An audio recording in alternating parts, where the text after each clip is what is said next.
ইমানের ঘাটতি দূর হয়ে ইমান শক্তিশালী হবে ইনশাআল্লাহ। তার জন্য আমি ধন্যবাদ জানাচ্ছি আজকের যে সমস্ত মেহমান আমাদেরকে সময় দিয়ে মূল্যবান বক্তব্য পেশ করেছেন, তার জন্য আজকে আমাদের ইউনিয়নের পক্ষ থেকে সেই সমস্ত মেহমানদেরকে ধন্যবাদ জানাচ্ছি। বিশেষ করে থানা আমির, উনি সময় দিয়েছেন এবং উনি সার্বিকভাবে আমাদেরকে পরামর্শ দিয়েছেন। রাত 11টার সময় উনি আমাদেরকে পরামর্শ দেওয়ার স্টেশনে দেখেছি, ওখানে চলে এসেছেন। তার জন্য আমার ইউনিয়নের পক্ষ থেকে থানা আমিরকে ধন্যবাদ জানাচ্ছি।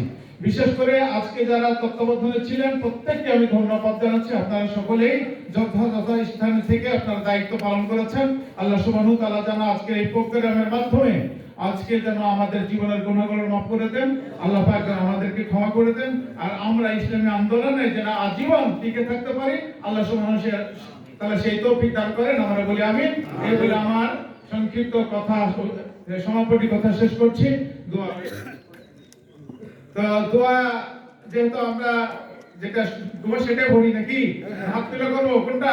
আমরা বলি সুবহানাকা আল্লাহুম্মা, পড়েন সবাই সুবহানাকা আল্লাহুম্মা ওয়া বিহামদিকা আশহাদু আল্লা ইলাহা ইল্লা আনতা